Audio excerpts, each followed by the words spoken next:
ನಮಸ್ತೆ. ಅಂದ್ರೆ ಇವಾಗ ಎಷ್ಟನೇ ಜನ್ಮ ಗೊತ್ತಾ ನಿಮಗೆ? ಇಲ್ಲ ಸರ್, ಗೊತ್ತಿಲ್ಲ.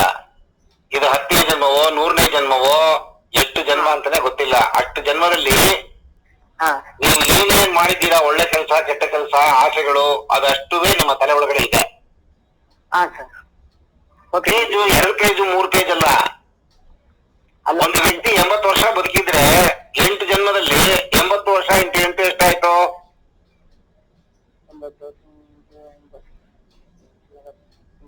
640 ವರ್ಷ. 640 ವರ್ಷದಲ್ಲಿ ಎಷ್ಟು ಘಟನೆಗಳು ನಡೆದಿರುತ್ತೆ ಅಷ್ಟುವೇ ತಲೆಯಲ್ಲಿ ಇದೆ, ರೆಕಾರ್ಡ್ ಇದೆ.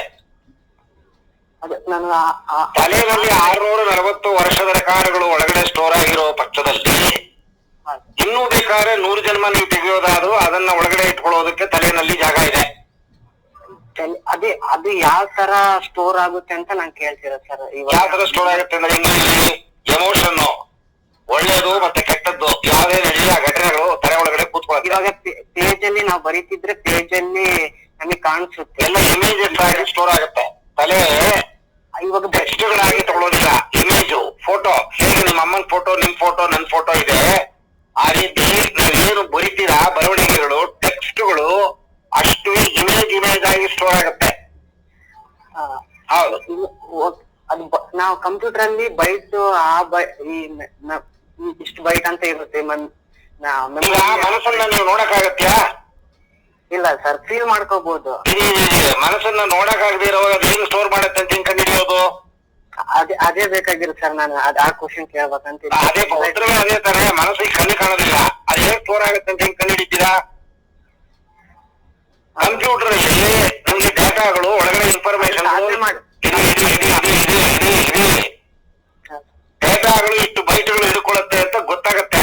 ಆದ್ರೆ ಮೈಂಡ್ ಅಲ್ಲಿ ಎಂತ ಜಾಗದಲ್ಲಿ ಯಾವ ಜಾಗದಲ್ಲಿ ಹೇಗೆ ಸ್ಟೋರ್ ಆಗಿದೆ, ಅದು ಬಿಳಿನ ಕಪ್ಪ ಬಣ್ಣನ ಏನು ಗೊತ್ತಾಗಲ್ಲ. ಯಾಕಂದ್ರೆ ಮನಸ್ಸೇ ಗೊತ್ತಿಲ್ಲ ಹೇಗಿದೆ ಅಂತ. ಸರ್, ಆದ್ರೆ ಮಾಟ ಮಂತ್ರದಲ್ಲಿ ಅದನ್ನ ತೆಗಿತಾರಲ್ಲ, ಹಿಂಗ ಬೇರೆ ಆತ್ಮ ಬಿಟ್ಟು. ಮಾಟ ಮಂತ್ರದ ಬಗ್ಗೆ ನಿಮ್ಗೆ ಏನ್ ಗೊತ್ತು? ಮಾಟ ಮಂತ್ರ ಅಂದ್ರೆ ಒಂದ್ ಲೈಟ್ ಆಗುತ್ತೆ ಸರ್. ಅಂದ್ರೆ ಅದ್ರ ಬಗ್ಗೆ ಫುಲ್ ಈಗ ಒಂದು ಪ್ರಶ್ನೆ ಕೇಳಿದ್ರಿ, ಅದ್ರ ಜೊತೆ ಇನ್ನೊಂದು ಅರ್ಥ ಆಗ್ತಾ ಗೊತ್ತಿದ್ದೀರಾ? ಇಲ್ಲ ಸರ್, ಅದನ್ನೇ ನಾವು ಬರ್ತಿರೋದು. ಈ ಮಾಟ ಮಂತ್ರದಲ್ಲಿ ಇವಾಗ ನಮ್ಮ ಮೆಮೊರೀಸ್ ನೆಲ್ಲ ಡಿಲೀಟ್ ಮಾಡೋ ಶಕ್ತಿ ಐತಿ. ಅದು ಯಾವ್ದಕ್ ಆಗುತ್ತೆ ಅಂತ. ಅದು ಮೈಂಡ್ ರೀಪ್ರೋಗ್ರಾಮಿಂಗ್ ಟೆಕ್ನಿಕ್ ಅಂತಿದೆ. ಮತ್ತೆ ಮೈಂಡ್ ಅನ್ನ ಪಾಸಿಟಿವ್ ಮಾಡ್ಬೇಕು. ನೆಗೆಟಿವ್ ಆಗಿರೋರಿಗೆ ಮಾಟ ಮಂತ್ರ ಅಂಟಕೊಳ್ಳುತ್ತೆ, ನೆಗೆಟಿವ್ ಇಲ್ಲಿದ್ದವರಿಗೆ ಮಾಟ ಮಂತ್ರ ಮಾಡಿದ್ರೆ ಅಂಟಕೊಳ್ಳಲ್ಲ. ಇಲ್ಲ ಸರ್, ಅಂದ್ರೆ ನೀವು ಆಧ್ಯಾತ್ಮದಲ್ಲಿ ಹೋಗ್ತಿದೆ ಮಾಟ ಮಂತ್ರ. ನಿಮ್ ಪ್ರಶ್ನೆಗೆ ನಾನು ಡೈರೆಕ್ಟ್ ಉತ್ತರ ಕೊಡ್ತಾ ಇದ್ದೀನಿ. ಯಾರು ಪಾಸಿಟಿವ್ ಆಗಿರ್ತಾರೆ ಅವರಿಗೆ ಮಾಟ ಮಂತ್ರ ಬರೋದಿಲ್ಲ, ಯಾರು ನೆಗೆಟಿವ್ ಆಗಿರ್ತಾರೆ ಅವರಿಗೆ ಮಾಟ ಮಂತ್ರ ಬರುತ್ತೆ. ನೆಗೆಟಿವ್ ಆಗಿರೋರ್ನ ಪಾಸಿಟಿವ್ ಮಾಡೋದಕ್ಕೆ ಹಿಪ್ನಾಥೆರಪಿ ಟ್ರೀಟ್ಮೆಂಟ್ ಕೊಡ್ಬೇಕು. ಕೊಟ್ರೆ ಅವ್ರು ಪಾಸಿಟಿವ್ ಆಗ್ತಾರೆ, ಮಾಟ ಮಂತ್ರ ಹೊಟ್ಟೋಗುತ್ತೆ. ಇವಾಗ ಅದನ್ನ ಸಾಧನೆ ಮಾಡೋದ್ ಹೆಂಗ ಸರ್? ಇದು ಮೆಮೊರಿನ ನಾವು ಕಂಡಿಡಿಕೋಬೇಕಂದ್ರೆ ನಮ್ಮ ಅಂದ್ರೆ ಮೆಮೊರಿನ ಕಂಡಿಡಿಯಕ್ಕೆ ಭಗವಂತನ ಕೈಯಲ್ಲೇ ಸಾಧ್ಯ ಇಲ್ಲ. ಮೆಮೊರಿನ ಯಾಕೆ ನೀವು ಕಂಡಿಡಿಬೇಕು? ಅಲ್ಲ, ನಮಗೆ ಮೆಮೊರಿಯಲ್ಲಿ ಕಂಪ್ಯೂಟರ್ ಅಲ್ಲಿ ಇದೇ ಬೈಟ್ ಅಂತ ನಮ್ಗೆ. ಇದು ಕಂಪ್ಯೂಟರ್ ತರ ಡಬ್ಬ ಇದೆಯಾ ಒಳಗಡೆ? ಓಪನ್ ಮಾಡಿ ನೋಡ್ರೆ ಡಬ್ಬ ಕಾಣುತ್ತಾ? ಅಲ್ಲ, ಆತ್ಮದಲ್ಲಿ ನಿಮ್ಮ ಪ್ರಶ್ನೆಗೆ ನಾನ್ ಕೇಳೋ ಉತ್ತರ, ನಾನ್ ಕೊಡೋ ಉತ್ತರ, ನಾನ್ ಕೇಳೋ ಪ್ರಶ್ನೆಗೆ ನೀವು ಕೊಡ್ಬೇಕು ಉತ್ತರ. ತಲೆನ ಓಪನ್ ಮಾಡ್ರೆ ಕಂಪ್ಯೂಟರ್ ತರ ಮನಸ್ಸು ಕಾಣುತ್ತಾ? ಮನಸ್ಸು ಕಾಣಲ್ಲ ಸರ್. ಆದ್ರೆ ಮತ್ತೆ ಕಾಣದೇ ಇರೋ ಯಾತಕ್ಕೆ ಕಂಪ್ಯೂಟರ್ ಕಂಪೇರ್ ಮಾಡ್ತೀರಾ?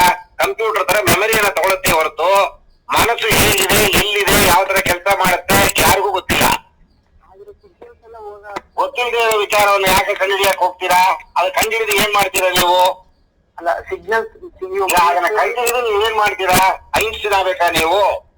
ಇಲ್ಲ ಸರ್, ಆತರ ಇಲ್ಲಿ ಸ್ಟೋರ್ ಆಗುತ್ತೆ ಅಂತ ನೀವು ನಾನು ನಿಮಗೆ ಹೇಳ್ತೀನಪ್ಪ. ಏನ್ ಮಾಡ್ತೀರಾ? ನಾನು ಹೇಳ್ಬಿಟ್ಟೆ, ನಿಮ್ಗೆ ಪ್ರಶ್ನೆ ಉತ್ತರ ಕೊಟ್ಬಿಟ್ಟೆ, ಬಿಟ್ಕೊಳ್ಳಿ. ಏನ್ ಮಾಡ್ತೀರಾ ಉತ್ತರ ಇಟ್ಕೊಂಡು? ಮತ್ತೆ ಬೇರೆ ನಮಗೆ ಏನಾರ ಕೇಳಿದಾಗ, ಯಾರ ಒಂದು ಪ್ರಾಬ್ಲಮ್ ಸಿಕ್ಕಾಕಂದಾಗ ಏನಾದ್ರು ಒಂದು ಹೇಳೋದಕ್ಕೆ ಯೂಸ್ ಆಗುತ್ತೆ. ಏನು ಯೂಸ್ ಆಗುದಿಲ್ಲ, ಅದೆಲ್ಲ ತಾನಾಗೆ ರಿಕಲೆಕ್ಟ್ ಆಗುತ್ತೆ ಮೆಮರಿ. ನೀವು ಟೆಕ್ನಿಕ್ ಹೊರಗೆ ತೆಗೆಯೋ ಅವಶ್ಯಕತೆ ಇಲ್ಲ, ಅದು ತಾನಾಗೆ ಕೆಲಸ ಮಾಡುತ್ತೆ. ಸೆರೆಬ್ರಮ್ ಮೆಮೊರಿ ಬರೀ 0.5% ಅಷ್ಟೇ ಇರುತ್ತಲ್ಲ ಸರ್. ಆದ್ರೆ ಅದು ಇವಾಗ ಆತ್ಮ ಓದ್ಕೊಂಡ್ ಬರುತ್ತೆ, ಇಲ್ಲಿ ನಾವು ಅದ್ರೊಳಗೆ ಸ್ಟೋರ್ ಆಗುತ್ತೆ.